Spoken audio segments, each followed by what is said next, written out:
Hello, good evening, and welcome to our July 9, 2025 University of Minnesota and North Dakota State University Sheep and Goat Team Extension webinar. We are going to focus on a sheep market outlook and then also a goat market outlook. We are cordially joined by Dr. Tyler Cozzens. Tyler works at the Livestock Marketing Information Center and in fact is their lead person now and spent some time working with the sheep and lamb industry recently and then promotion to the head of their group at the LMIC. In fact, when I think about this from economics and understanding and knowing what is going on in our industry, it's certainly a valid resource that can and is used, and I appreciate his efforts on pulling this information together and gathering his thoughts, and then, of course, fielding our question and answer period at the end of the time period. Also, Mr. Scott Clawson joins us. He's a regional extension specialist or extension specialist in the Oklahoma State University system, and so appreciate him being a part and joining and giving his thoughts on the goat industry as well. So, first off, I'm going to tonight's function is going to be led by Tyler and then followed by Scott. For those of you that have questions that you wish to have answered, please feel free to put those in the chat box. We will aggregate those and ask those questions at the end of our webinar for the evening. And appreciate everybody joining us at North Dakota State University Extension, where we are extending knowledge and changing lives, and the University of Minnesota Extension, where we are driven to discover. Dr. Tyler Cozzens, the floor is yours. Thank you, Travis. I appreciate the opportunity to come and talk to you and for the introduction there. So I think with that, I'll kind of just go ahead and start jumping into things here. And so I think Travis gave a little bit of an introduction about where I'm at here with LMIC. But I figured probably a good thing to discuss would be a little bit more about our LMIC, who we are, what we do, and kind of some of the role that we play here. And so first off with the slide here, you can see our mission statement is to actually provide timely and comprehensive livestock marketing resources through cooperation. So this effort with North Dakota State University and the University of Minnesota is just an example of some of that work that we do. But also one of the things I want to point out with is actually kind of who we are involved with and sort of our cooperative efforts that we are part of. We do work with 29 land-grant universities, and you can see from the map there, those are the state land-grant universities that we work with. And so, specifically kind of looking at North Dakota there, Tim Petrie is who we work with there at North Dakota State University. A few of the other entities that we work with, we do work with 8 USDA agencies. So you can see the list of those agencies that we work with. Also do work with a host of what we call associate members. A lot of those are kind of producer groups and just industry professionals.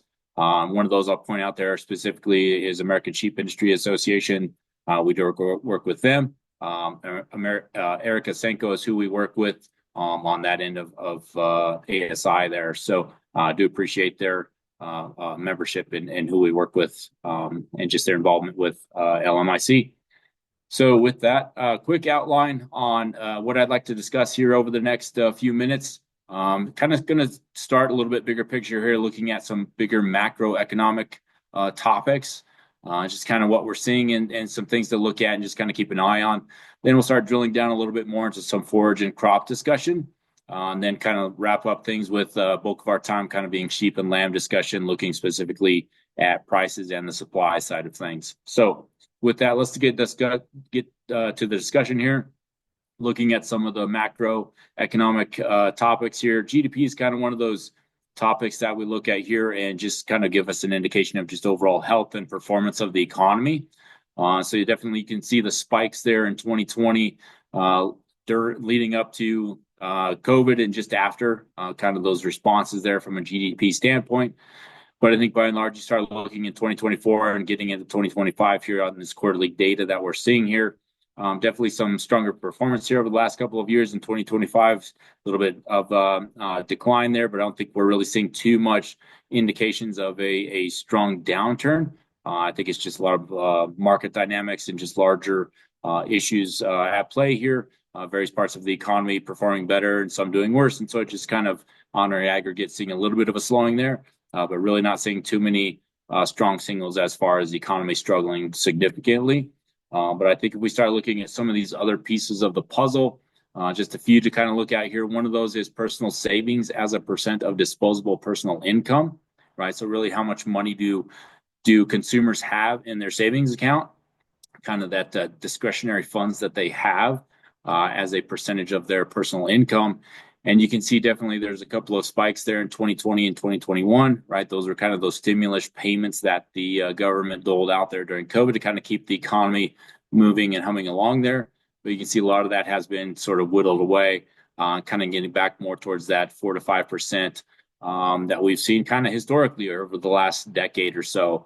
So really not too many major concerns there, but definitely noting that there's definitely a little bit of a pull down on just the overall savings that consumers have. So is that something to watch as far as just overall just spending power of the consumer? Definitely something to look at there. And also, we kind of look at this consumer price index, CPI, kind of one of those aggregate basket of goods, data points that we look at. Specifically here have the alt items and then the core CPI. Core CPI having that on there because it specifically excludes food and energy. A couple of those data items that are a little bit more volatile in that basket of goods that the consumer is regularly purchasing there. But you can see just as far as year ago percentage changes go on a monthly basis, CPI has definitely been trending lower here for the last year to almost 2 years. But you can see definitely that inflationary pressure that we were experiencing in kind of late 21 into 22 and parts of 2023. A lot of that has somewhat normalized. But, by and large, kind of the trend that we're trying to get back to is kind of that 2% CPI. That's kind of a general rule of thumb that the larger Federal Reserves and just the economic factors that we're looking at here to try and get back to for kind of a sort of normal state. But by and large, kind of sitting at that 3.3% year over year change, still a little bit above kind of that target 2%, but by and large, still well below where we were seeing those, above 8% for the all item CPI. So definitely seeing some calming as far as inflationary pressures.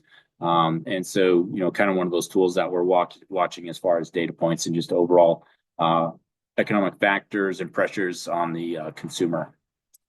Unemployment rate is one of those other bigger ones that we look at, is just overall just job availability for the consumer there and just ability to kind of earn a living and purchase goods. So, definitely seeing an unemployment rate below 5% and even 4% there. Definitely an uptick in the last few months, but by and large, not really seeing any large concerns. But I think it's definitely noteworthy to see a little bit of an uptick here in the last 18 months or so. But definitely not anything what we're seeing kind of back to even to the 2008 to the 2009 recessionary pressure or area there. So definitely unemployment kind of tracking in somewhat normalized areas there. So nothing really too terribly noteworthy there, but that's definitely something that to watch from a larger macroeconomic discussion. And this is one of the slides that I've had in a few of my talks here as of late, and I think it's just kind of important to kind of get a visualization of just overall interest rates. And specifically, we're looking here at agricultural variable interest rates, kind of on the operating loan side of things. And specifically, what I want to point out here is the green line, which is the Fed fund rate. So, right, that's kind of that rate that you often hear in the news that's quoted. And specifically look at the relationship with the red and blue dotted lines. You can definitely see that they very much parallel each other. And so I point this out as just sort of that reference for just overall interest rates from a variable interest rate standpoint, just from a cost of doing business. You look at where we've been here over the last couple of quarters here, and variable interest rates tracking well above 8%. And at sometimes even above 9%.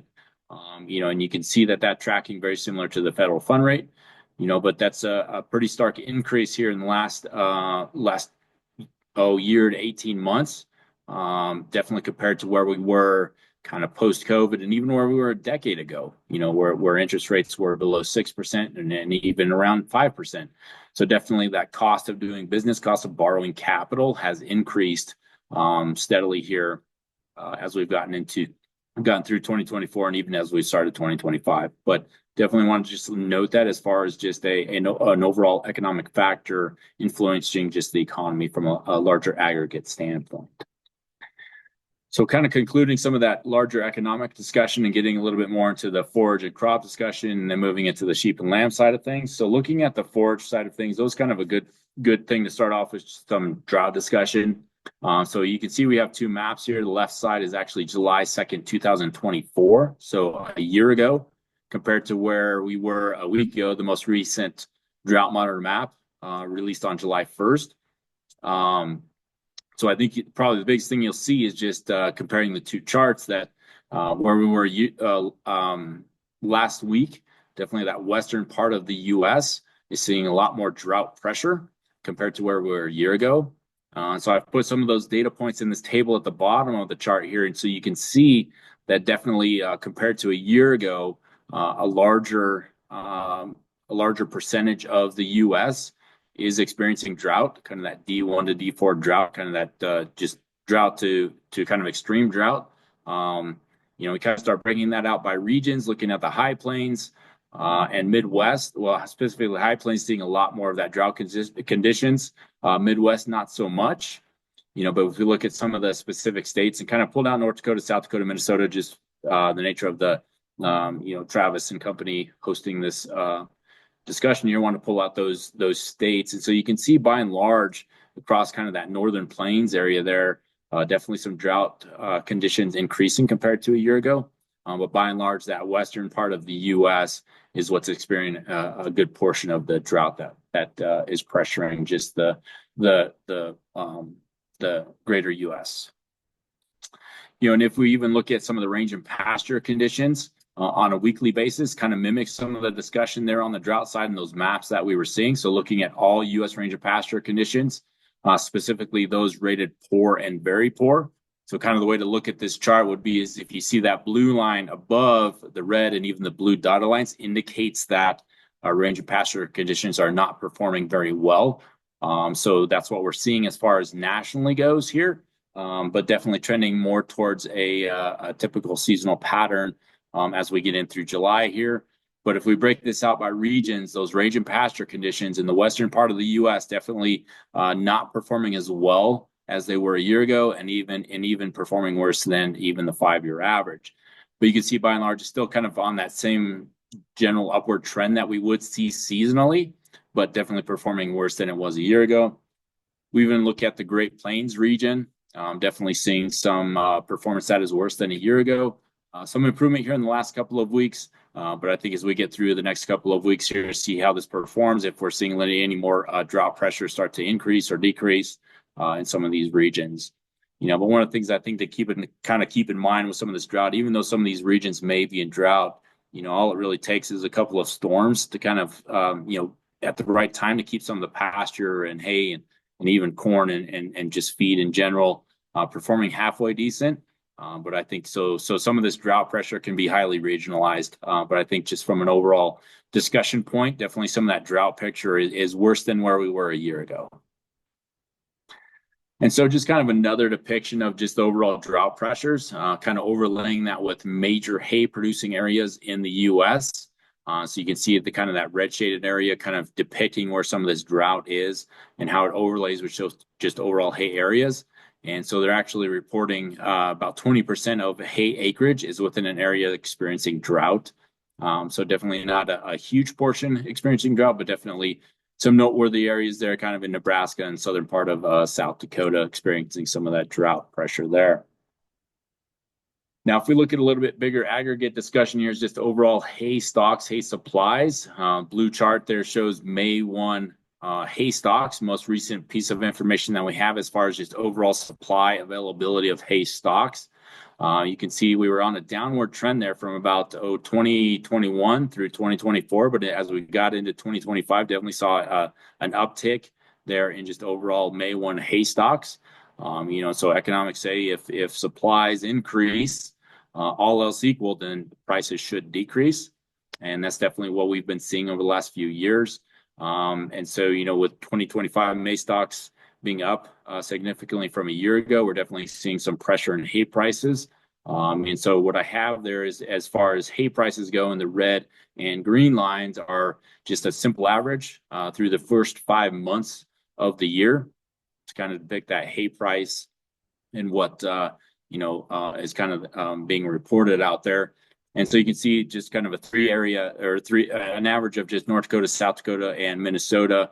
That price definitely tracking lower than the national price, and even tracking lower than it was a year ago. So one of those things to kind of note there, but is kind of a larger discussion here, just the drought picture in the western U.S. and just high plains being a little bit greater than it was a year ago. Even though we might be seeing a little bit more supplies, a lot of that supplies might actually be consumed a little bit more than we would have expected. So that might actually support a little of the prices there, as just supplies might be being drawn down a little bit more than we would have anticipated there. But still a lot of the growing season ahead, and just overall summer and even getting into the fall season here, still a lot ahead of us to see how this kind of plays out. But by and large, kind of where things stand as of reported prices through May there. So gives you an idea of where prices and just overall supplies are. Now, looking a little bit more, I always kind of like to bring in some discussion on just the corn side of things as just one of those components in the sheep and lamb industry as they get into the finishing stage there. So you can see it's just the overall drought picture, how it overlays with just major corn producing areas. Still a lot of that kind of focused on the kind of that Nebraska area there, kind of impacting some of that corn producing areas. But by and large, 12% of corn production is with an area experiencing drought. So not a lot of drought pressure on just overall corn producing areas of the U.S. But we look at a bigger just kind of picture of just overall supplies. Kind of those estimates and those projections for 2025 are looking to be pretty darn strong. So definitely a lot of supply out there. That's definitely pressuring some of those prices there. So you can see from just a national price in red, but also North Dakota, South Dakota, Minnesota average, their prices are trending pretty level to slightly lower than on the national side of things. So definitely something to watch as we move forward. Kind of market expectations, looking at the Omaha corn price as kind of our benchmark representative price. Seeing those prices trend, in the last couple of weeks below 450.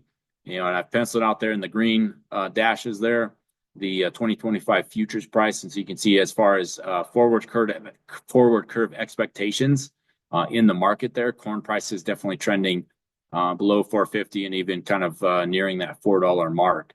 Right. So, from a livestock perspective, these corn prices and lower hay prices are definitely welcome from just an overall cost input standpoint.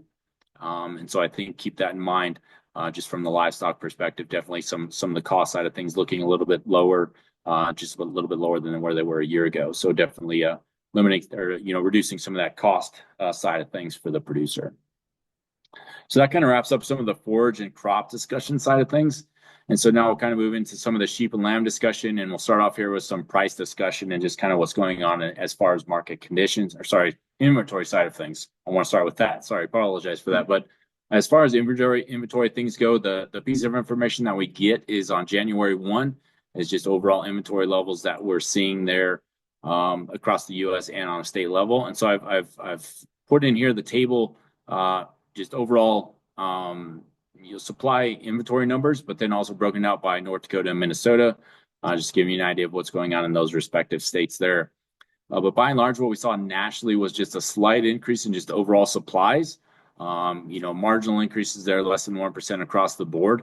Not really too much that was overly noteworthy, but I think, the thing to note is we actually haven't seen an increase year over year in quite a few years here. So that is something to at least note, but I will just kind of caveat that was just sort of a marginal increase as far as those changes go from an inventory level standpoint. If we kind of look at North Dakota, just overall inventories there, by and large, just some marginal changes there across inventory levels. But we look over at Minnesota and it's a little bit different picture there. Some slight increases there as far as Minnesota goes. But by and large, nationally seeing just a marginal increase compared to where we were a year ago. Now, if we, it's kind of easy to look at those numbers, but I think I like breaking this out visually and looking at it from a state standpoint as far as sheep and lamb inventory numbers go to kind of give you sort of a regional depiction of where these inventories are located. And so you can see a lot of them are kind of in the Intermountain region, parts of Texas and California. But if we look at a year-over-year change on these states, kind of gives you a little bit more of a depiction of where some of the greater changes occurred across the U.S. as far as the inventory levels go. And I think obviously you can see sort of that High Plains region seeing about a 1 to just over 2% decline in just overall inventory levels. But you see, look at Wyoming and even Arizona, some declines there. So I think some of those are noteworthy there. But, as far as Texas and Oklahoma goes, some increases there, just kind of reflective of just overall supplies across the U.S. Also bringing this out by breeding ewes, just kind of that overall where are they located. So kind of the same states and regions, as all sheep and lamb numbers were going. But I think if you look at just overall changes from a year ago, a little bit more widespread declines across a lot of those key producing states, Intermountain region, Northern Plains, California. Just kind of noting just from an outlook from looking past 2025 as we look into 2026, it's kind of noteworthy to see some of these declines on some of these key inventory states. And so a thing to watch would be is if we're seeing some lower inventories in as we get into 2026. I think there's a lot of factors at play there. Drought is one of those. Just feed availability is another one of those factors. But definitely a lower breeding ewes across the U.S. definitely is something to note.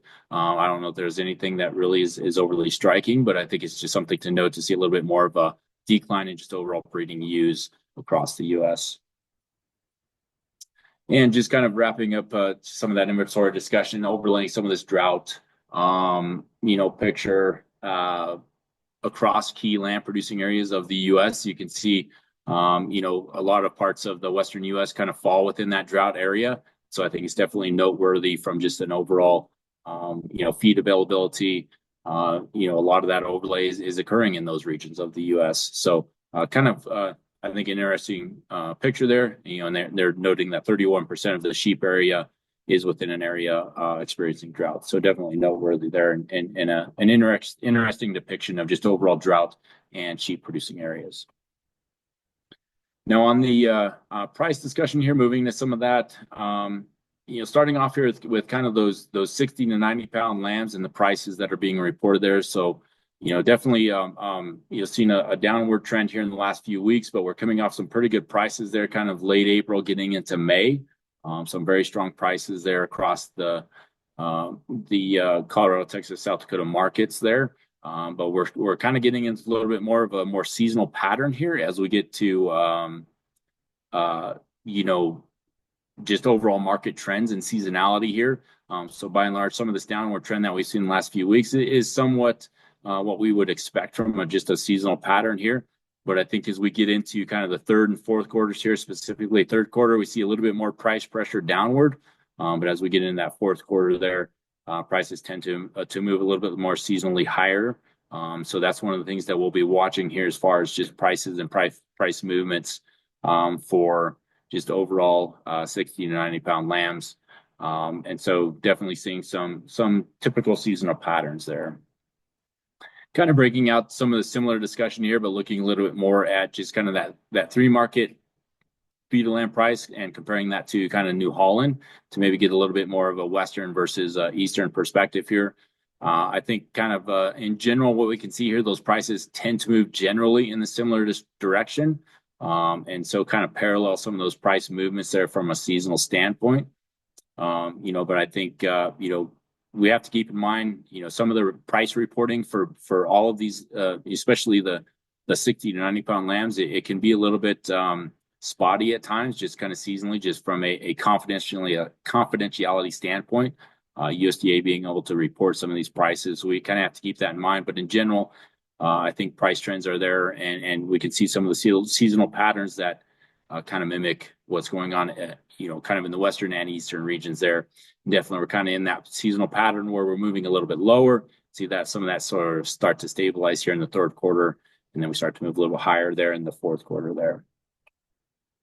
Looking at the slaughter lamb side of things, the price, we've seen a definitely strong upward trend here over the last few weeks, kind of that late May going through June and to the first week of July here.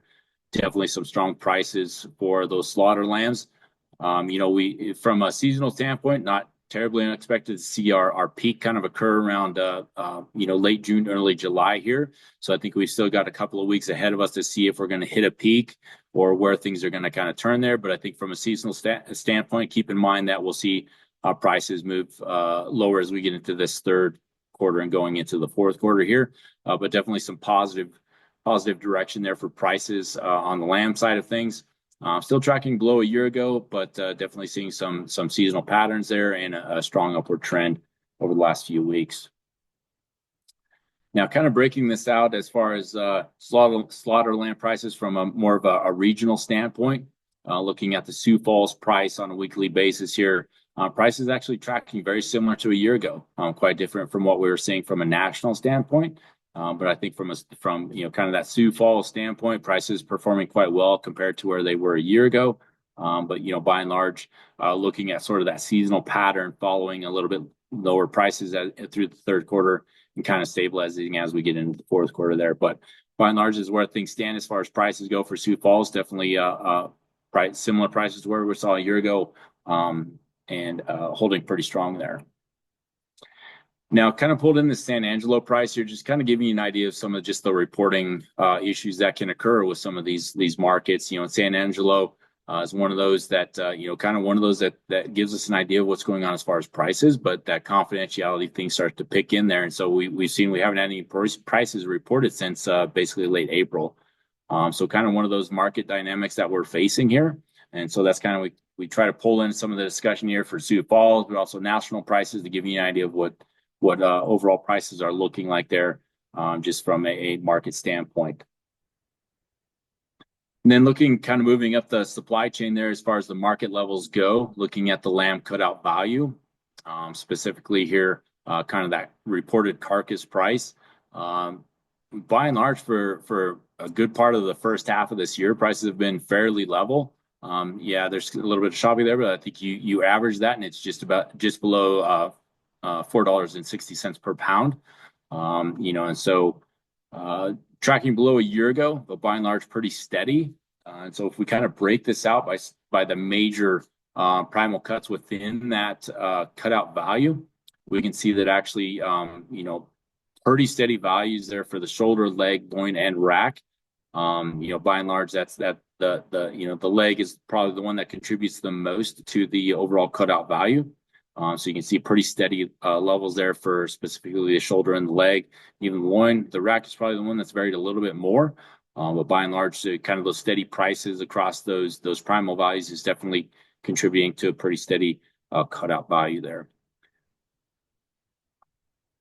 So kind of looking a little bit more aggregately at the prices, kind of breaking this out by respective retail values for specific meat choices for the consumer in the meat case.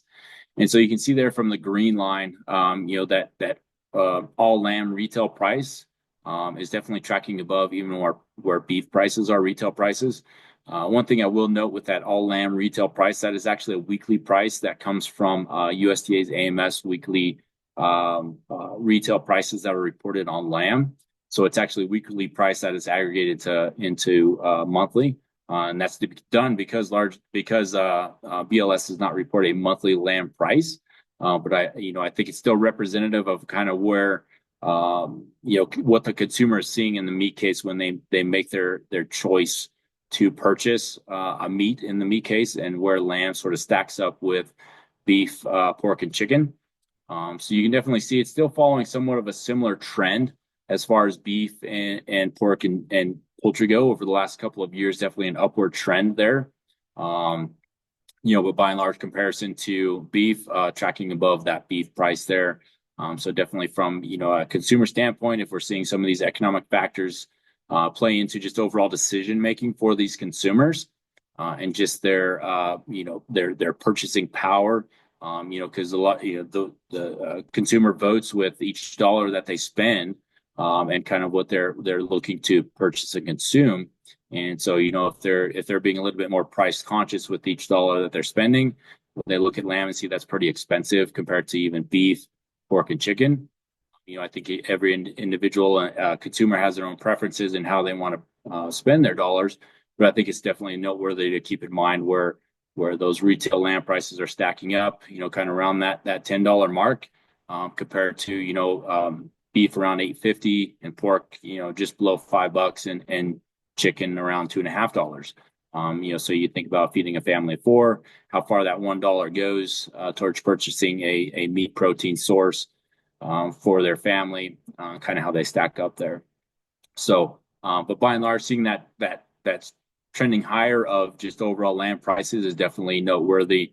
Definitely indicating that demand is there for just lamb and that consumption side of things. A couple of slides here I want to pull in as far as just overall wool prices. Kind of using the Eastern Market Indicator as one of those representative prices for just overall wool in the U.S. market. Definitely over the last few weeks and months here, we've seen an general upward trend of just overall wool prices from that, Eastern Market Indicator. So definitely something that's noteworthy there, but also pulling in some more prices a little bit more disaggregated on the micron level. But I think by and large, still some of that overall trend as far as an upward trend here in the last few weeks to months, just kind of across the board there generally for those micron levels, kind of giving an indication of just where prices are performing. Upward trend here recently, but compared to where we were, a couple of years ago, definitely a little bit lower prices there. But I would argue somewhat of a stabilized price, and definitely some supporting of prices here. A lot of that is just driven by larger global, economic factors there, just demand for wool products and just manufacturing of goods and so forth. So, definitely an upward trend there. It does signal some demand strength for just overall wool and just those goods across the U.S. So let's move into just kind of overall just supply discussion here with just kind of where things are at with just overall slaughter and dress weights and just overall lamb supplies. From sheep and lamb slaughter, looking at this on a weekly basis, year to date, through basically the first week of July, what we're actually seeing is actually 3% increase in just overall sheep and lamb slaughter on a weekly basis. So you can see there's been some variability there. Some of this is just timing of just overall when Easter landed compared to a year ago. But by and large, just a 3% increase in just sheep and lamb slaughter, kind of signals they're pulling these lambs through and getting them marketed in a timely fashion. And similar discussion on the dress weight side of things. Seeing dress weights actually track about 2% up on average compared to a year ago on a weekly basis there. So you kind of factor in that roughly 3% increase and in just sheep and lamb slaughter, and a 2% increase in dress weights is actually translating into about a 7% increase in just lamb and mutton production year to date. So kind of seeing a combined, just overall head slaughtered and weight is contributing to just overall larger production there. So I think that the thing to keep in mind here is seeing this overall 7% increase roughly through the first half of the year in production, and seeing prices somewhat stable. It kind of signals that just demand overall is holding fairly strong. Just the supplies are not overwhelming the market, and the consumer demand is there to purchase this lamb. So I think that's definitely a positive sign as we've kind of gotten through the first half of the year as far as overall demand picture goes, and just supply and demand dynamics. So definitely pointing at a stronger picture there for just the lamb industry. And another picture to kind of bring in here is just overall cold storage, kind of those stocks that we have that are kind of in limbo in the market there. As of May, we're actually down 16% from a year ago and well below where we were a year ago. And this is kind of one of those indications, just overall supplies, in the market, and seeing that overall slaughter up 7%, but we're actually seeing cold storage down from a year ago. Definitely signals that supplies are moving through the supply chain, and that demand is pulling that product through. So definitely a positive picture there as far as overall supplies go. And we have to keep this in mind as far as overall imports go. So you can see in 2024, we had one of the strongest levels of imports compared to a year ago. And that's even with some of that exchange rate, not in the favor of importing product, right? So if we see that red line trending higher, that means that that extra Australian exchange rate is not in the favor of importing goods.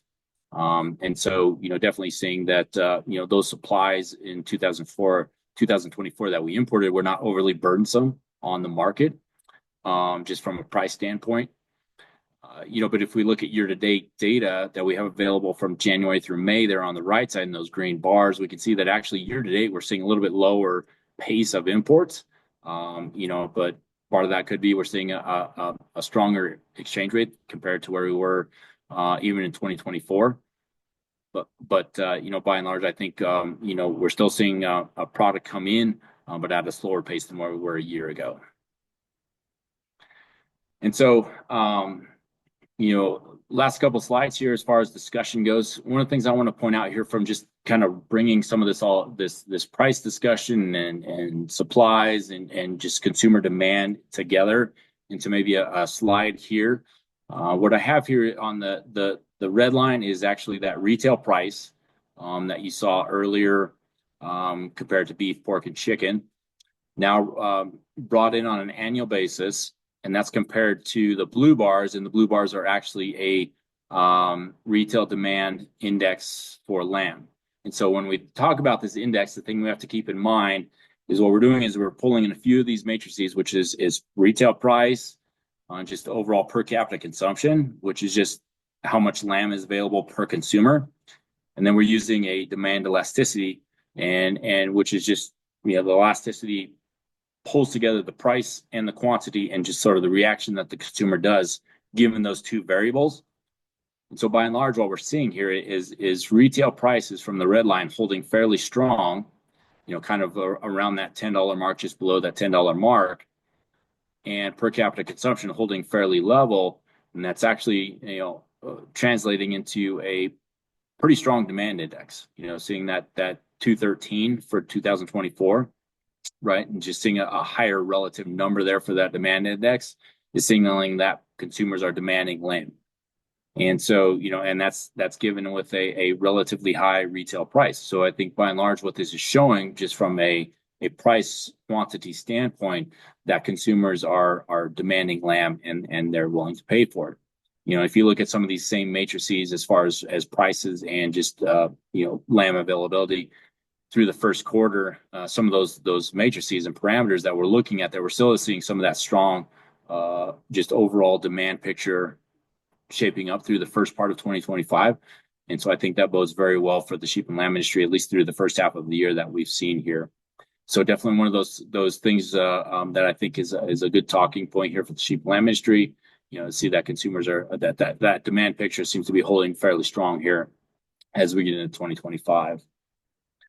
So kind of wrapping up some of the discussion here as far as expectations through the rest of 2025.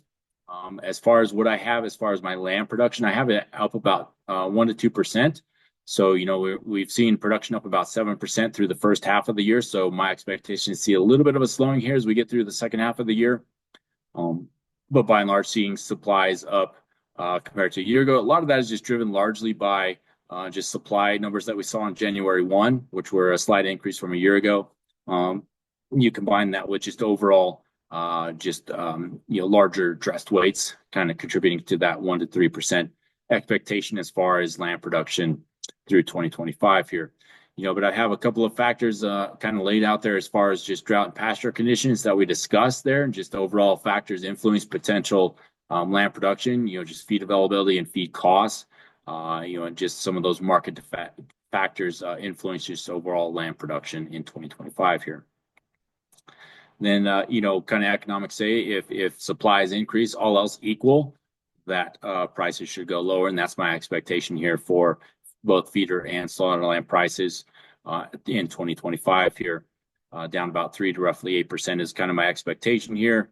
A lot of that is just going to a few factors to keep in mind here, just overall feed costs and just transportation. We're seeing quite a few different dynamics at play there, but just consumer demand is holding pretty strong. So I think it'll support some of these prices as we get through the second half of the year. And, those sheep and lamb inventories kind of point to just a higher level there, kind of pressuring those prices lower that we saw in January 1. So with that, that's kind of wraps up my discussion on the sheep and lamb side of things. And so with that, thank you for your time and just participation in this talk here. And so with that, there's my contact information. Feel free to send me an email, reach out to me if you have any thoughts, comments. Look forward to talking to producers and kind of their thoughts where things are at. But with that, Travis, I will stop sharing and I will pass it back to you. Thank you.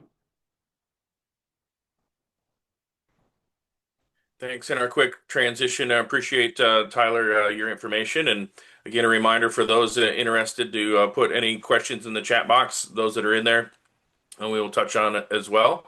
And Scott is our Northeast area extension specialist, hailing from Oklahoma State University, and so appreciate his thoughts as well as we think about it from a goat market discussion. And a lot of the times, this one's one that has less information, and so I sincerely appreciate Scott's kind of pulling it together and making it happen for us. Scott?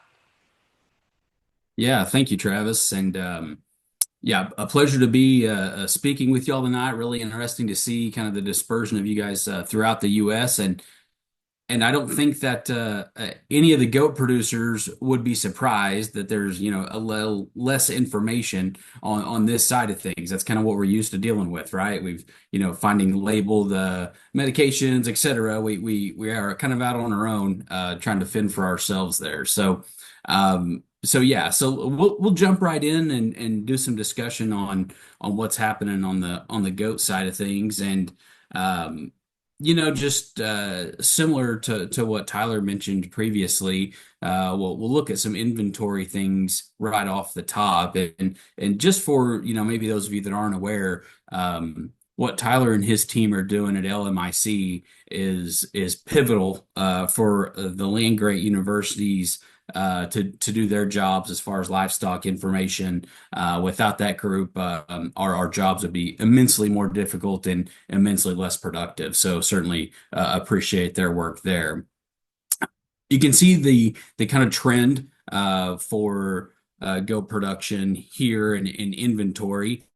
And I think it's important, one of the things I discuss with producers here in Oklahoma is, we'll get into prices here in a few minutes, but generally speaking, our price situation on the goat side has been high enough to where we can function profitably more years than not. And so, one of the things that I ask, and as we get into some of these issues going forward, is we don't see maybe the response in terms of inventory at the producer level that we might see in some of the other species. Let's just say in the cattle business, for instance. We don't see when prices really provide that carrot for producers to go and expand their goat herds.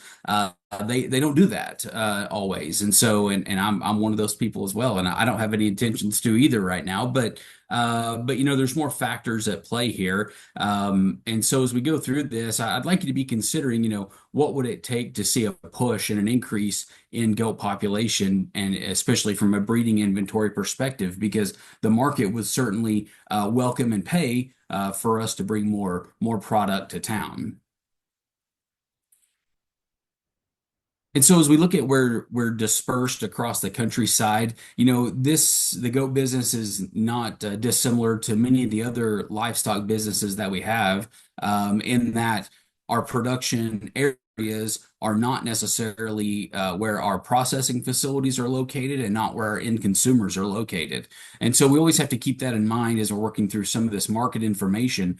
San Angelo is kind of our bell cow, at least for us in the South, and everybody kind of works back off of that number because of the issue that you see there on your screen with the bulk of our meat goat inventory being found there in Texas.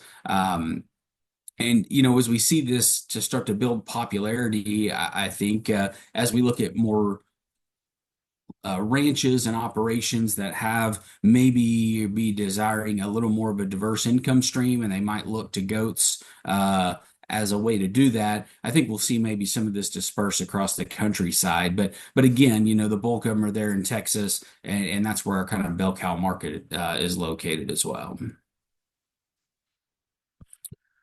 So let's jump right into this. One of the issues that we face, just far as a market and economic perspective and tracking in the goat business, is that most states might have one, maybe two markets that get reported through the USDA. And so, what does that mean? I know a market here in Oklahoma that I sell to. What's that mean? That means I go find their Facebook page for the previous auction and then kind of follow it relative to what San Angelo was doing. And I assume that many of you might be in that same situation. But just simply finding auctions and then finding auctions with large enough numbers to be able to make kind of good reporting information are difficult in this business. And as we look at this particular graph, I would just note the seasonal trend similar to what Tyler mentioned here. Seasonality is just our annual trends that we see within the calendar year. And a lot of times that's driven biologically for factors happening in the background, right? You're going to go visit Yellowstone and you want to see baby animals. When do they tell you to go? They tell you to go in the spring, right? Because our seasonal breeders are present there, and then it matches what our resources are for a lot of these species of livestock. And so, as I say that to say, as we look at this particular graph, this is a very similar trend that we see annually. Very high prices in the spring, definitely a tail as we move into the fall. And there's not a whole bunch we can do to manipulate this on I guess I'd say on a regular basis. If you look at this particular graph, obviously prices are pretty strong. We're moving well above what we have been for our 5-year average and last year as well for the most part. I would still expect to see that seasonal price pressure continue, but we've really seen some wild swings. And so I want to put some caveats out there on this. This is one location, so we can go back and look at individual market reports at that location and get a little bit of a narrative on what's happening there. As Tyler showed in one of his drought maps, this area out in West Texas was pretty drought stricken earlier in the year. It is kind of I think kind of progressing past that at the moment, but was really drought stricken there for a while. And so we see that big drop in prices. And if you go back and look at those individual reports, you can see quality was an issue, right? Body condition, the livestock coming off the drought just wasn't in as good a shape. Also, there's kind of another factor at play here, and I don't think that it's surprising, but it is speculative, right? That we've seen some tariff information and discussion happening, and historically we've had a zero tariff on with dealing with Australia, which is where we're primarily importing goat meat from. And we do have a 10% tariff now, which we'll talk about here in a little bit. But again, I think there's some scares in the markets. This is just one market in particular. I wouldn't take a whole bunch from this other than there's strength in the markets on the goat side. And that's driven by an increase from a demand perspective happening within the U.S., just simply having more endpoint consumers that are seeking this out. I put the question out there to the side, and this is one of the things that I think in Oklahoma that I've had producers kind of struggle with. If you look at this, and this is a 20-pound swing between 40 and 60 pounds, and if we kind of break this down to the farm or ranch level, it would be easy to look at that and say, man, like that's a good price swing. If I look at calculate value of gain through that period, it would entice me maybe to really chase some additional pounds and in terms of maybe weaning weight, etc. And part of that is absolutely true. The value of gain that's presented to us on this goat market side of things is really strong. Even if you go back multiple years, you're looking at value of gains. What is that extra pound worth? you're looking at value of gains well over $3 for most of the time. And again, that changes throughout the year. And so 10 pounds could really make a big impact on what your profitability is or what your gross revenue is on your set of does. I would caution you a bit from on how you proceed with trying to pursue that extra weight. Um, Goats are notorious for having poor conversion rates than a lot of the other species that we deal with.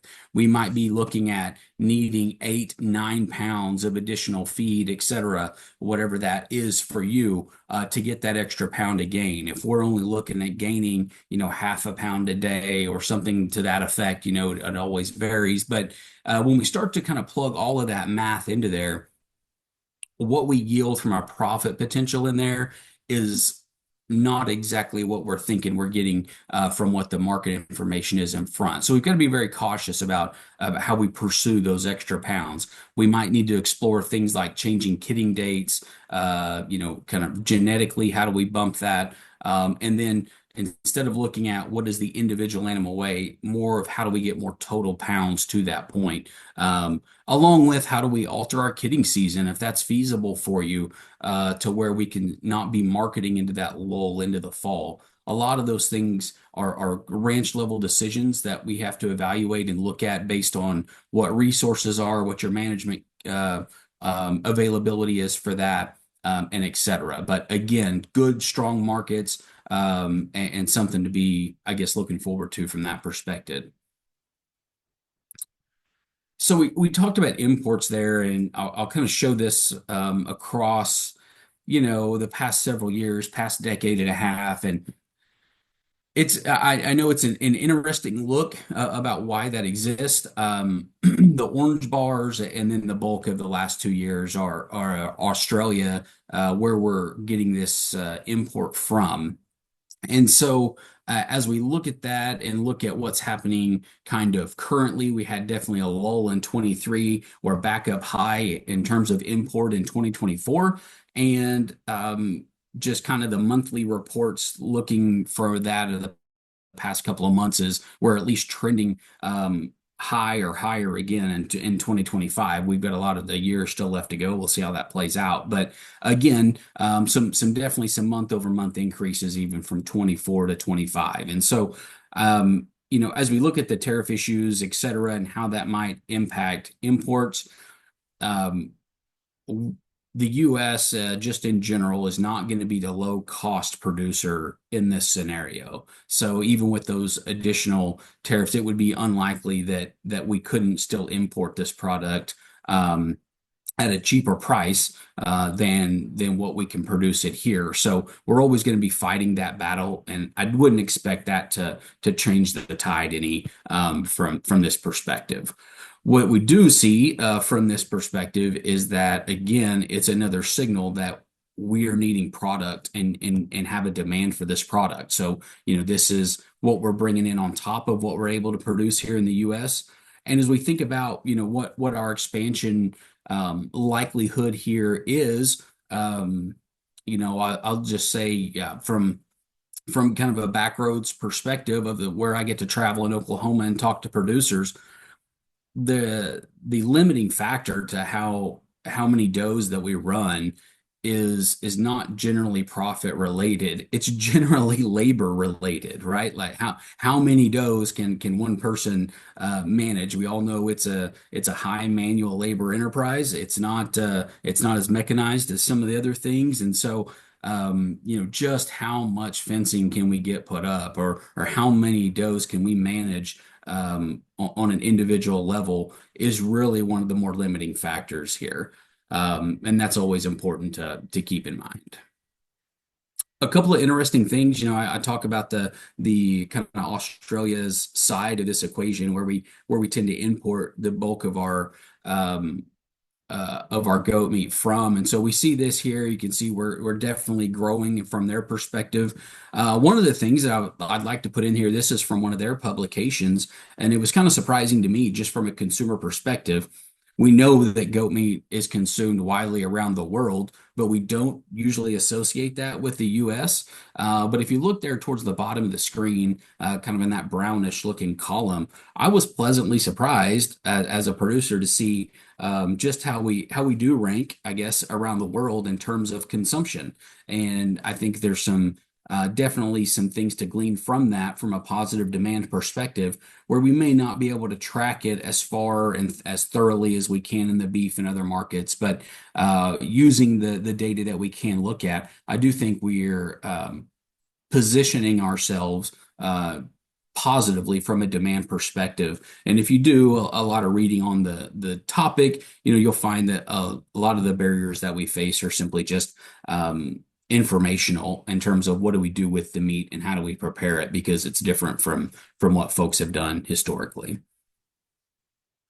So I do want to provide this, as we talk about those extra pounds and how do we take more advantage of those good prices.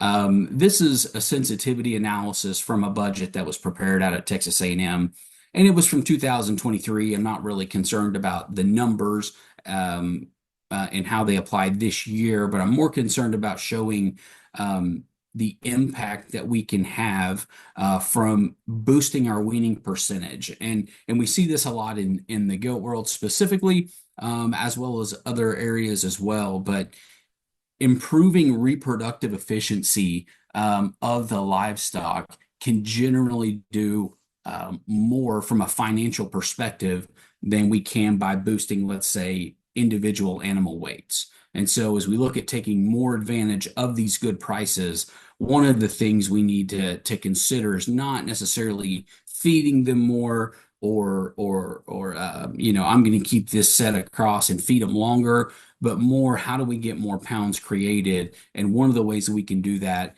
is by boosting our reproductive efficiency through bumping our weaning percentages as much as possible.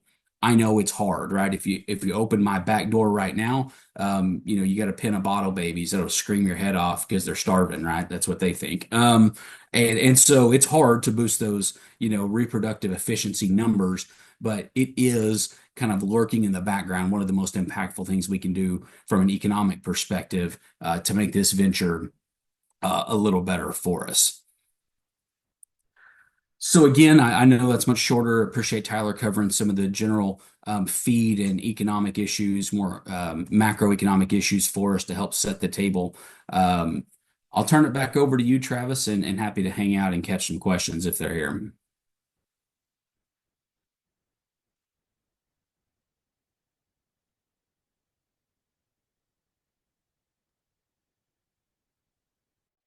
Thank you, Scott.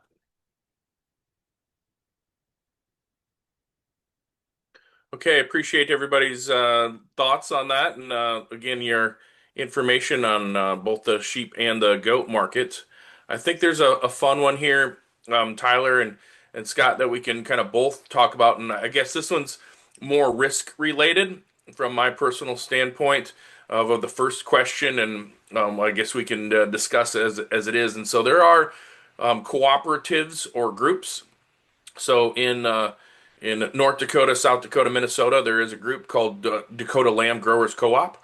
Of course, there's also individuals that work under the Pipestone Lamb system, and so the inquiry comes, and again, that's can be certainly regional locations as well.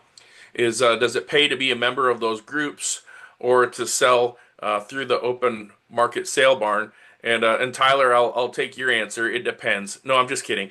Okay, so from a realistic standpoint, I think that question is something that you ask from your operation. And again, I'm surrounded by economists, so I'm glad that you guys will follow up after me. But it's dependent on how much risk that you want to take within your operation. And so realize that I think when you identify with and work with a group that is a cooperative and is developing most likely contracts that aren't 1 year or 2 years or 3 years of trying to pull that information together, is that you have identified what you think the value of those animals would be worth. And most of the time, there's some futuristic prognostication there of guessing what that would be, or an educated estimate of what those prices would be, and then you know that you're most likely locking in a reasonable profit for you. Now, when you make that decision, now do you have the upward mobility of what the market is if you have the best ones, or you top the market, or that the market goes up during that time period? Probably the answer is no. But what you do have is that if and when that market goes down, particularly as you see it seasonally, is it allows you a chance to sell those. Because when we get way backed up and it gets scary, is that sometimes it's tough to even get a harvest date if you aren't taking them to the sale barn and working with a group because they're full. Okay, and you can only harvest so many, and particularly with the small numbers of processing plants and regionally of dependent on where those are. And so again, I think that the question that you have to ask yourself is how much risk are you willing to burden in your operation, and if you think that it's advantageous for you, and know what your costs are and what your break evens are, then you can schedule that in. Tyler first, Scott second. Good. We got a fun one. Yeah, Travis, I think you did a really good job of sort of summing up some of the just decision making that each individual producer has to make regard, as it relates to their individual operation. And risk is a huge component of that. And so I think it's if there's opportunity for you to minimize that risk, I think that's always wise and prudent. And so I think, evaluating those opportunities, because you think about just along the marketing chain, there's risk associated with all of those levels. If you're a producer, you have a certain amount of risk. If you're a packer slaughtering these animals, there's risk involved with that. Marketing it to the consumer at the retail level, there's risk involved on all of those levels. And so I think it's you as a producer, or where you are on that marketing level, you have to decide kind of your risk preference and how much you're willing to expose yourself to that. And so I think that factors into a lot of the decision making there. So I think, Travis, you did a really good job. So thank you.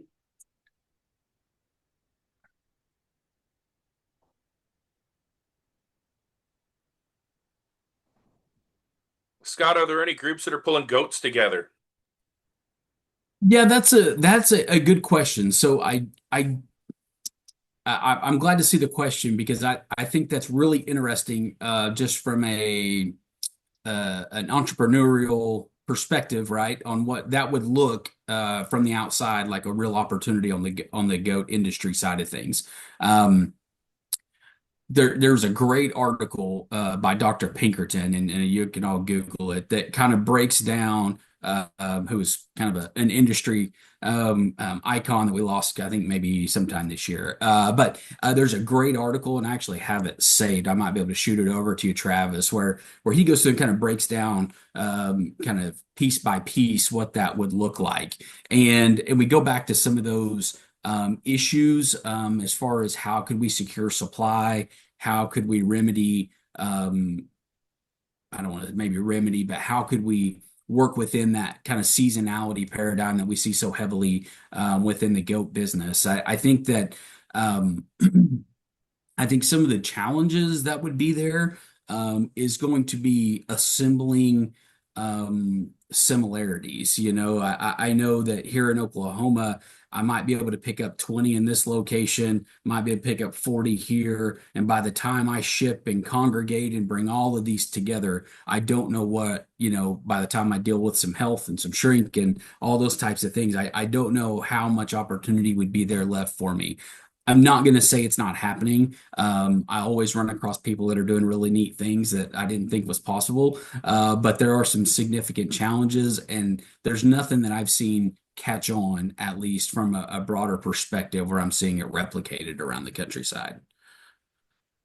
Thanks, Scott. And of course, the excitement of hosting these webinars and being involved in the industry is that I have colleagues all across the industry, and so some of them send me messages in between. All right, and so the follow-up answer to that, or to that question, is that it allows a guaranteed price, and it allows those producers to go to the bank knowing that they can secure funding at a higher level. And so I think that's a good thing to add there. That you have an idea of at least what you're going to return back from either your sheep or your goats if you're able to provide those contracts for us. So thanks as well. Okay, I think that this one was one that came in later, but it logically fits. And so, and I want to talk about the kind of weight discussion as well. It says, are there many goat producers buying feeders and finishing them at heavier weights. And we just kind of touched on that in terms of pulling them together in relation to health and or even larger goat feedlots. We finish the feeder lambs, but even if we kind of think about it from a goat producer, the other thing before I task you on that one, I think is interesting and where I'm at in North Dakota, I watched all of the Sioux Falls regional livestock today. I think there's differences in the prices, and of course, there's going to be differences when you look at that on the front part of July, or if it's April, or if it's October. But one of the things, even from a sheep standpoint, is that we expect, and we talk about that, of a price spread, hopefully for advantageous to those younger or lighter animals. And you saw that on the 40 to 60 pound goats, no doubt, when those are 4 pounds in comparison. But when we bring this back to a sheep standpoint, is that right now, Tyler, at least from what I'm seeing, is that there's not a giant premium, at least in price per pound, for the younger, lighter ones. And so, in my ideas, that's already maybe pricing in a little bit of a slide come those that are going to be finished in September and October, because we're not getting that extra price bonus. The other thing I would say from a sheep standpoint that I've seen in looking at several of the different markets is that if you were willing to or interested in selling kind of some of those feeder lambs, there is kind of a sweet spot, right? As you touched on it there, the 60 to 90 pound ones. What I've seen is that even that 90 to 110 is that you don't get maybe as much return on the value for getting them in that region. And so if you decide to feed them and only feed them to 90 to, let's say, 110, 115, is that you don't get as much of a return because now you've already taken the harvest price, not the feeder price, but then you're still not getting as many pounds as you could. So at least when I think of that is that when you make that decision of, okay, I'm going to go past where the feeder value is that take them to a finished market, or at least that's what it showed from Sioux Falls Regional this week, is that then pull those to 130.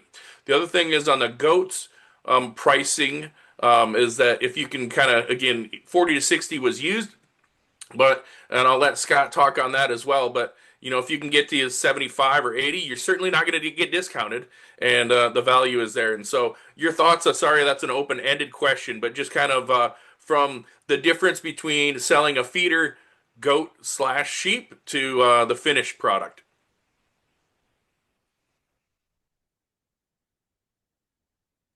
Go ahead, Tyler. Well, so Travis, I think you did a good job of laying out some of the decision making that has to occur from the producer standpoint, right? And a lot of this comes down to just the cost side of this. How much time and effort are you willing to put in there and feed and so forth, and the return that you'll get, right? And obviously, I pointed out a lot of the seasonal trends, and so you kind of have to make some of those marketing decisions, kind of from the get go, knowing when you want to market these lambs and what weight. And so, I think there's a lot of decisions that have to be made. You need to be, and watching these markets is obviously a part of that to kind of try and time these to a good point there where you can get those sold at a good price, and kind of have in mind, sort of in your mind, your cost of production and maybe a price you need to get to make it at least pencil out and break even. And hopefully then you make a profit on top of that. So I think there's a lot of things to consider there, but I try to talk a lot about just the seasonality of all these things, because there's at least on the sheep and lamb side of things, there's definitely a very seasonal trend to just overall supplies when they come to market, especially from a feeder lamb standpoint, kind of that fall run there, and kind of knowing that is there, and it's a kind of a known seasonal trend. And can you market your lambs in such a fashion to where you can maybe garner some premium there at a certain weight, or getting them in there a little bit more before the fall run, or however that looks to you from a production standpoint. I think that's just going to kind of come down to the producer and their decision making, and just the overall processes that I want to put in place just from a production management standpoint. So good points there.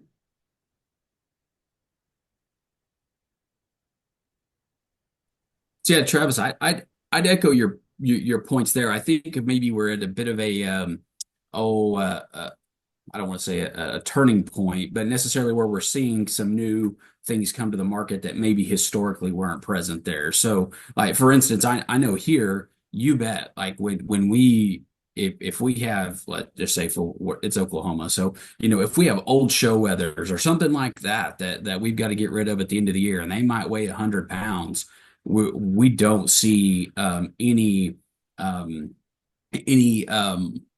poor markets to get rid of those things. I mean, they'll bring a ton of money, and it's a kind of a pleasant surprise. Historically, if you go back and do a little, yeah, kind of look at where we've been, there was a lot of you'll find a lot of early articles about kind of maximum allowable size, and there it's pretty moderate. It's in that 60-pound range, for the carcass to be the right size, etc.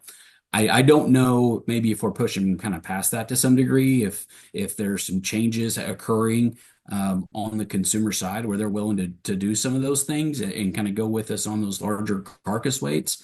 And so I guess I would just say in general, I haven't seen many discounts come through from us being able to really push weight. I think the issue becomes there's, like, as I kind of mentioned before, it's hard to put weight on those things, economically. We can put weight on them if we don't worry about what it costs, but to do it economically to whether we can really put some profit together, that is a little more of a barrier for us. Thank But the you. This is market a here whole rewarded different it. section in terms of if we get lambs that get past 150, 160, 170, you name the number, because they've gotten big in a previous time period, and that's what scares us, both on terms of production of lamb that is made and marketing it on the back end, and similarly as well. The one thing that I will add there, just from the seasonality, and at North Dakota State University, we do have a fall lambing group or a fall lambing flock of both Dorsets and of a composite hair sheep. And so we aim for those to be born in September and October. And for those that know me, my family's been in the registered Cordell business for over 50, 60 years. And so those we also get and push to primarily a fall lambing standpoint. And so two things from what we've identified is that those hair sheep are about 75, 80 pounds, on we aim for 2, 3 weeks before Easter. And then if you're doing it right from a wool sheep standpoint, or even if you had a terminal cross on those, is that those would be in the 130, 140 weight range there come March, April, and you can kind of capitalize on it. Doesn't work for everybody, but those that wish, if it can fit in their production system, it's something that many people have taken advantage of to identify just the differences in seasonality. We're going to shift a little bit, Tyler, and this one's an interesting one nonetheless because they use you touch on this, the cattle cycle. Okay. Historically, everyone knows that there is such a thing as a cattle cycle. We don't know how long it is. Sometimes it's 8 years, sometimes it's 10 years, 15, whatever that may be. But that when we decrease in terms of supplies, that we see the increase. And now the individual that's running some cows is able to return some dollar values. And so one of the things is even if you look at the decrease in terms of the inventory of the head of the numbers that we have in the U.S., and as it says, national numbers continue to decline year over year, why aren't we seeing from the economic perspective as much following of a market standpoint from there? So I think there's a lot of factors that really need to be fleshed out and discussed with this kind of question, because you're kind of comparing beef and lamb, which are you're comparing apples and oranges, right? And there's two different things going on there. But I think if we draw back on just the economic discussion here, right, and demand is that key driver in both of those markets, the consumer purchasing these goods, right? And so I'll just go back to some of my discussion on just the demand index, the retail price, the charts that I had with the retail lamb price comparing beef, pork, and chicken, that trend and the relationship is there, right? Beef is in a lot of ways supporting the other markets, just its overall demand picture, and so that is also translating into the lamb side of things. Consumers are there, but if the thing I'll point out though, from just a demand standpoint, and this was across the board, not just lamb, beef, or anything. When we saw that inflationary pressure, upwards of 6, 7, 8%, it really hit the consumer, and their purchasing power declined, and they stopped consuming as much meat protein as they used to. We saw that demand decline across the board. So by and large, seeing that inflationary pressure lower is definitely supporting a lot of this demand picture and supporting these prices. And so if we start to see some of that slow down, I mean, I think we really need to heed caution on that. And some of the macro discussion that I had is we're seeing some things that are sort of showing some signs, but it doesn't take too much to see, kind of inflation start to increase, demand start to slow down, higher gas prices, interest rates staying high too long. I mean, there's a lot of factors at play here. And so I think you can draw some larger economic discussion parallels across the meat spectrum. But I think when you start aggregating it or disaggregating it down into the specific meat protein sources, there's a lot of different discussion that has to go on here. And so from a beef standpoint, there's a lot of discussion going on there. But I think the overarching thing that I still want to point out here is just overall lamb demand is still holding strong, given the retail price that the consumer is seeing. And so, there's always a lag from what the consumer does and how that translates down to the producer, and what the producer does and how that translates up to the consumer, right? There's a lag between all of that stuff. And so that's not specific to lamb. That's just in general how the markets work. And so by and large, what we're seeing is that the consumer is still saying, I want to purchase this lamb. And so, that is a key component to see that hold strong. But it's also the producer making the decision. And we saw the producers had a little bit more of a decision to produce a little bit more lambs as of January 1. And so we're going to see how that plays out here through the rest of 25 and into 26. And so I think there's a lot of factors at play here, but there's a lag and just dynamics of pushing and pulling between supply and demand playing out in the market. So long-winded discussion there, Travis. I apologize, but hopefully Thank you. No, that great answer to one of the tougher questions. All right, and then one of the tougher questions that we ask as an industry. What I would say in terms of just quick follow up, in my personal opinion, is at least from an economic standpoint, is the term of elasticity, which you guys understand better. And in fact, Scott even put some of that in there. And what I think of is from the spring standpoint, and whether it's religious holidays or if it's family festivities, is that if I live in Northeast Oklahoma and I want to have goat for that holiday, Scott, I'm gonna have goat. Okay, it's not gonna be pork, and it's not gonna be beef, and it's not gonna be chicken. And so I think that that's something that we have as an advantage. But the difference is that it's seasonal, and obviously not throughout kind of the year as well. But I always keep that in mind too, of that there aren't really substitutions that can and could be made. The other thing that I would discuss and try to tie in the next one is an inquiry is on particularly the lamb retail report. And in fact, there is a goat meat retail report as well that people can get and look at the USDA. I put a lot of those links in your chat box. But a couple of the things that we had there is the inquiry does that include imported product? And to the best of my knowledge, Tyler, that does include imported product as well at the retail case, because sometimes you'd even see like $6.99 lamb shoulder chops. And so that's probably not coming from ours. Okay, so that's at least some of my thoughts. What is your thoughts in terms of aggregating of domestic and imported product? And I just wish that we could get that pulled apart, but right now we can't. Yeah, I mean, at the retail level, disaggregating that it's actually better that retail report back in September, they changed up how they're reporting all that stuff, but still there to a degree, there's some information that is still lacking, but it's actually, you're getting a lot more detailed information in the way that AMS is reporting that now. And that's just across the board beef, pork and lamb. It's a lot more detailed information, but I think where we get a little bit more of that disaggregated imports versus domestic product pricing is at the wholesale level. And so that's where you kind of have to step down into that level and get a little bit more, quote, information as far as the price spectrum goes there. So I think that's where you'd have to dig a little bit more into that. Okay, thank you. Here's a big kid question as well. I'm just going to read what we've got in the chat box for the recording standpoint. What are your thoughts on the huge price increase in trade lamb values over the last 6 months, where they're now selling over $400 a head and roughly $1.73 per pound US dollars for slaughter lambs, $1.90 with the tariff? How long can they continue to sell $8 racks? And I presume A or they, as in Australian racks coming in the U.S. Not sure why our retail prices on U.S. lamb are so high from gate prices if they're similar on U.S. and Australian. There's a lot going on there, Travis. I'll be honest with you. I'm not quite sure exactly what they're trying to tease out with that. Um, I, yeah, unless they want to clarify a little bit more. I mean, Yeah, I there's kind of a think lot going on there. Yeah, I think my quick interpretation, again, it was a full question. But my interpretation is from even of discussing with retailers, and I think that there's still people, either goat and or lamb, that want to have American products in that retail case.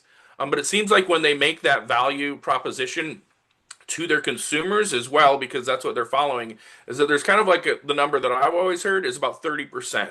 Like if we're 30% more than our imported product, maybe we're okay. Once it becomes 50, 60, whatever that may be, or double, then it becomes a little bit more challenging. And so at least that's my thoughts, is that even if we have some of that imported product that raises it, maybe that makes things even a better option, because if that's lower in comparison on $8 racks in comparison to our $17 racks, it gets tricky. And so maybe there's differences in terms of that valuation along the spread. Sure, and I think that comes down to even some of the consumer preference and just what they're willing to pay for that product. Obviously there's the price conscious consumer looking for that good. But I think it's also you think about the retail and the profitability spectrum that they're looking at there. They're taking on that product and just assuming a consumer is going to purchase that good. So I think there's a lot of factors at play there, and just overall decision from the retail perspective, but also what the consumer is willing to pay. So again, quite a bit of things and moving parts there to discuss. Okay, a couple that I'm going to take here and kind of close them up, and I'll allow you guys just some final thoughts to kind of finish this up. But one question is, at what age can you still market a lamb as a lamb, or when does it become old crop lambs? And so a couple different things is that, first off, we use the dentition, okay, so eruption of the incisors, to determine if those are near a year of age. And so then when we are in the harvest plant, we use what's the difference of a break joint or a break or spool joint. And also, if you have documentation that they can be sold as lambs, is that it's perfectly fine if they're under 14 months of age, if you can identify that all of those are under 14 months of age, to be able to sell those as lambs. So that's an interesting part as well, that we can kind of dig in at a later time. But hopefully we get those lambs at least harvested prior to their first birthday. And then compositionally, we're in a more appropriate spot, and from meeting the what we want for our consumers as well. A question that I'll also take as well is that some individuals can purchase cull cows out of the auction barn, and Scott shook his head yes, and I'm certain that that happens probably in Oklahoma. And if you can find those that are still healthy, still mobile, that there is some value if you can put some of that weight on them.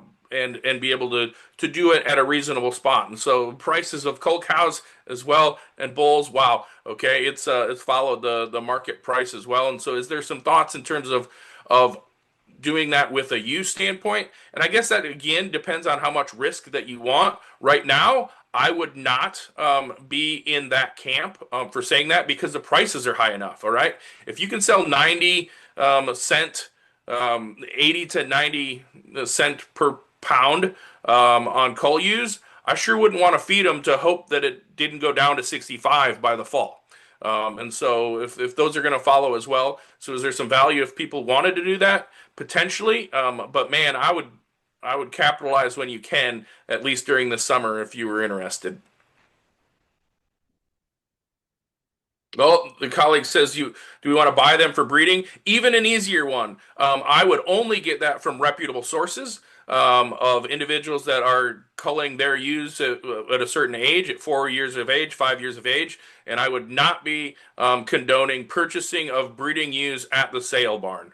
Sorry, That's we don't want to bring that up as well. I'm going to give you guys just one last thought to provide what your brainstorm is here, or if there's any questions that you feel could be answered a little bit with more clarification. Scott, I'm going to lead it off. You get to give your final thoughts, and we appreciate everybody for joining us here.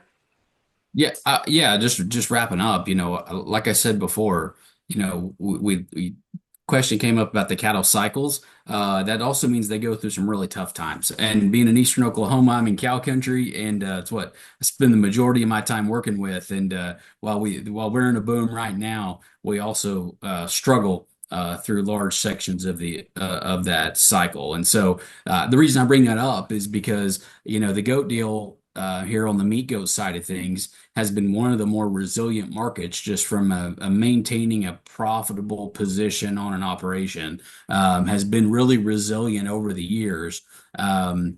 Here, I'll just say years, over the past decade or so. Some of you have been better than others, but has really maintained a point where we could be profitable. Again, I would be remiss to say that I think there's a lot of opportunity, especially in the goat side, for direct to consumer marketing, for finding some of those local areas where you can really get a premium for your livestock, because those exist. I mean, I'm in a pretty rural spot, and I've got 3 or 4 guys that call me, on an annual basis, once a year, like, hey, do you have anything, and they'll just come to the house and get it. So with a little work, I think those are markets that could really be amplified to improve your profitability. But again, focus on reproductive efficiency, focus on managing your forage base and cheap nutrition from a forage perspective. Every chance you get, the market looks like it's going to be in our corner for the near future, in the next couple of years, maybe. So last couple thoughts I have, kind of dovetailing off of what Scott just mentioned there. I think, from an individual producer standpoint, you need to understand kind of your strengths and what you're good at, and optimize those. And so I think, from a production standpoint, evaluating those things, a resource standpoint, understanding all of those things, because that's the stuff that you can control. As far as market dynamics go, I think those are some of the things that you have to realize, that there's going to be fluctuation in that. And so, if you are focused on what you're good at, and develop a marketing plan and just a strategy and stick to that, I think it'll take out some of the emotion, and just tied to just volatility in the market. And I think that can help you kind of through your just the production phase of things, because it just minimizes some of the risk and things like that. So but I think by and large, sort of tying in some of the discussion that I had as far as just overall prices and just production, a lot of factors at play there, a lot of dynamics at play. And so I think there's larger picture things going on there. But I think that by and large, from a sheep and lamb standpoint, demand is looking strong. Market prices are kind of following seasonal trends. But I think it's always wise to heed caution and just sort of have a good marketing strategy in place there. And so, especially as we head into approaching the fall season there, definitely the market tends to have a little bit more of its swings lower there. So keeping those things in mind, and just recognizing just your strengths as far as your operation goes there. So thank you, Travis. Pass back to you. Thanks, gentlemen. I do a marginal job of tempering my optimism and enthusiasm. So that's an exciting thing that I'll just kind of finish this out with, is that I think there is optimism, and I think there is enthusiasm in it. And I appreciate those that either watch this live tonight or watch it at a later point in time. The other thing that I would just say, because marketing is important to me, I think I'm also passionate about, the decisions that you make along the way are those production decisions. But I just request and ask each of those people that are in our sheep and goat industry to make it more than just loading those animals up and taking them to the auction barn or working with whatever that may be. And so identifying what you're going to do from a marketing strategy is one of the reasons that we pulled this topic together for our sheep and goat market outlook, and make certain that you put emphasis in it, because we work so hard 365 days out of the year. We want to make sure that we're making a decision that we can capitalize on the back end of our production system. So thanks for joining us from the University of Minnesota Extension, where we are driven to discover, and North Dakota State University Extension, where we are extending knowledge and changing lives. So have a great evening.